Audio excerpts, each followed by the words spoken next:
My family's just returned from a 10-day holiday to the South Island of New Zealand, and during that time we visited some amazing places. Today I'm going to talk about our visit to Lake Wanaka and the Wanaka Tree. If you're not familiar with this area, take a look at this Google screenshot and you will see the amount of photos taken at this tree. And I know it's often used like I've waited so long to take photos of this place. I always wished that one day I could travel to this place and photograph this tree, because as a landscape photographer, the images I'd seen was just breathtaking. And with a mate of mine, we'd always said like, yeah, one day we're going to get there.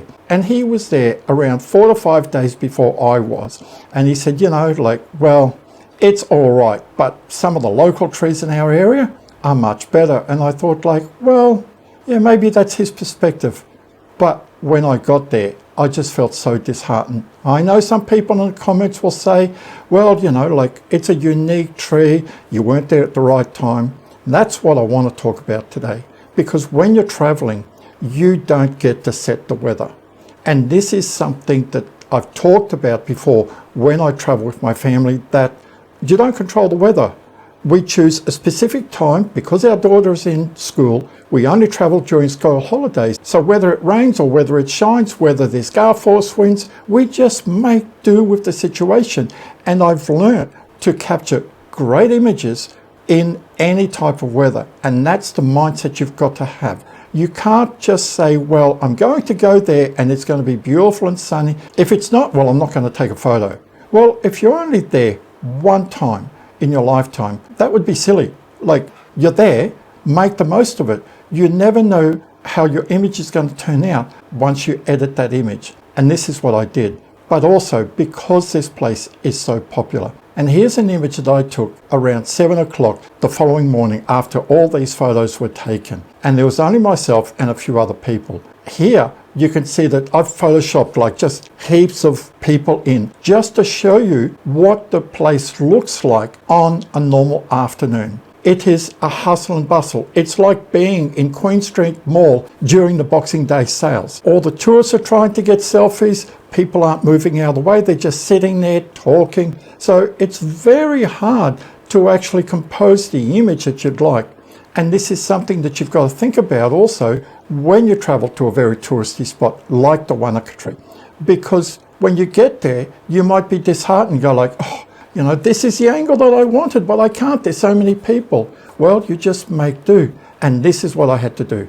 I just stood back a bit and I was right on the edge of the lake, and I used my PhotoPro Origin Travel Plus tripod. And as many of you would know, I am an ambassador for PhotoPro, and I've talked about this PhotoPro Origin Travel Plus tripod. When you're traveling as a landscape photographer, you really need a tripod. Even if you're only going to use it a few times, having a tripod allows you to take photos that using your camera handheld will not allow you to do so. Also, when I was taking photos of this place, I was using the PhotoPro X-Rotator 95. With the X-Rotator 95, I can be in landscape orientation and I can easily turn the camera to shoot in portrait orientation without taking the camera off the tripod.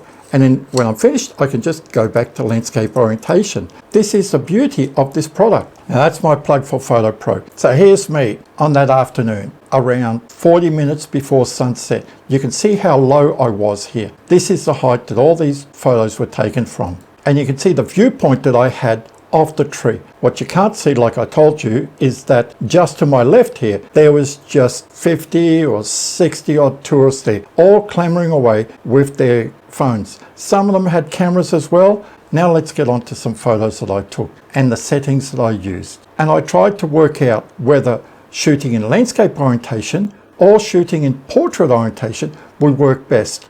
And this is why I was saying that having the X-Rotator 95 attached to my camera and the tripod made it so easy, because I could quickly go from landscape to portrait and see which orientation worked best depending on where I put the tree. This gives you an idea of how much processing I put into these images you see. On the left is the raw file, unedited, straight off the camera. It was very blue. There wasn't much color in the sky. So when I imported the photos into Adobe Lightroom, I had to add quite a bit of warmth and just a little bit of sharpness, but I didn't want to add too much sharpness because the air around the mountains was quite soft, so I didn't want to sharpen up the image too much, and I'll talk about that a little bit later in this video. Now, when I started, there was so many people close to the tree that I couldn't take photos of the tree with the snow-capped mountain. On the right side of the lake, there's this huge mountain, as you can see here. I thought I'd try to take the tree in front of this mountain with the setting sun just lighting up the mountain. Like the mountain in the background just took away the definition of the tree because the mountain was much closer than the snow-capped mountains. I swung back to the other side, and by then some of the tourists had left, and here you can see that the sun has just about set. And because I'm shooting solo, I've got about a third of the tree above the mountain tops and the rest below the mountain tops. Now, because it was quite windy, I took a few double exposures. I took one exposure with a higher shutter speed than the second exposure with a lower shutter speed, so that the lake would be smooth, but the tree in the first exposure would be quite sharp. Later, I could blend these two images, so I would have the lake smooth, but the tree still nice and sharp, and the clouds still nice and sharp. Like I said, you have just to make do, and you've got to find a way to get the images that you want. I feel that I really like this image. I would have liked if there would have been a bit more sun around, but you make do. Now, I talked about editing images like this in this area.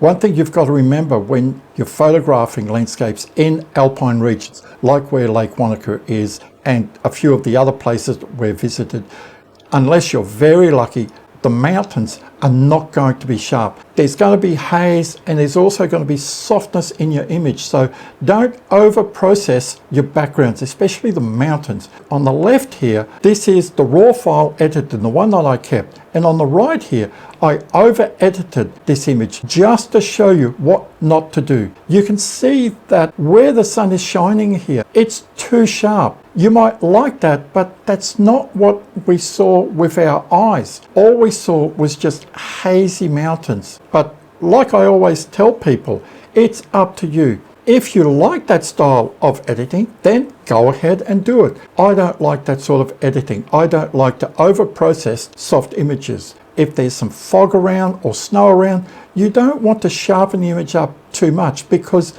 you're losing that soft touch that nature gives you. So just remember that. This set here also, I took 2 exposures to end up with the complete image. This is the first one here, taken at 1/30th of a second at f11 ISO 100, and the second one taken at 60 seconds at f11 ISO 50. It would have been a nice photo had the clouds not moved that much, but I wanted just a bit of movement in the lake. When you're using ND filters to get a long exposure in circumstances like this, please remember that you don't want the image to be too smooth, and this is something that sometimes I get caught in. Like that first image, I feel that I've just smoothed the foreground. I've smoothed that lake too much. Here, you can just see the wave just crashing onto the gravel beside the lake here on the bottom left. It's not baby smooth. So pay attention to that if you're using long exposures for your landscape photography. And this is the final image here. You can see it looks very nice. If the weather conditions were right, I could get an image like this, because if there would have been no wind around, I could have gotten a 60-second exposure with the clouds like that. Now, like I said, I was taking photos in landscape orientation and also in portrait. Because I knew the chances of coming back to this place were very slim, I decided to take as many photos as possible in landscape and in portrait. So this set of images are exactly the same, taken from exactly the same spot, but using the X rotator, I just flipped the camera up and took it in portrait orientation.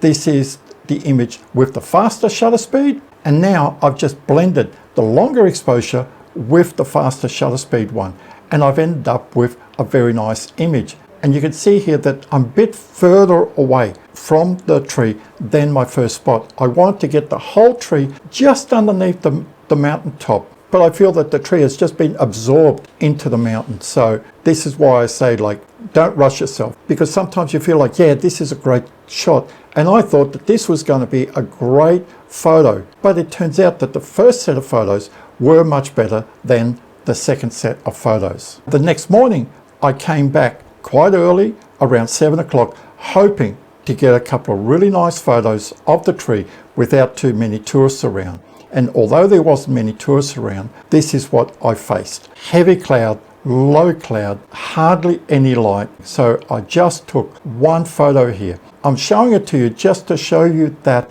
you never know the conditions. So you might be there for a couple of days thinking like, okay, well, first day's a write-off, it's all right. Second day's going to come around, or first day, you know, there's a lot of cloud around, there's a lot of people, I'll just wait for tomorrow. Well, when you're traveling, never do that. Because my mate was there the first afternoon, same thing. There was a lot of people around. He still persevered. He still took some photos. And what did he wake up on his second day?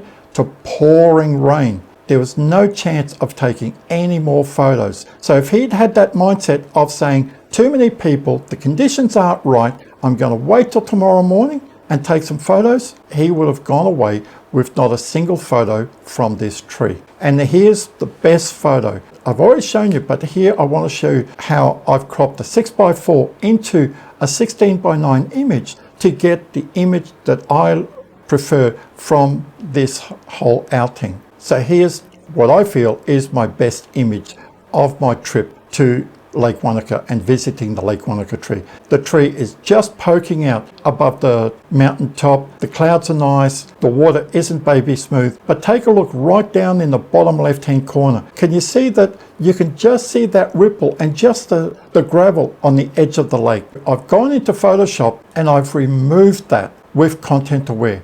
And I know some people don't like using Content Aware. I don't use it too much in landscape photography like this, apart from removing things that aren't supposed to be there, like rubbish and all that.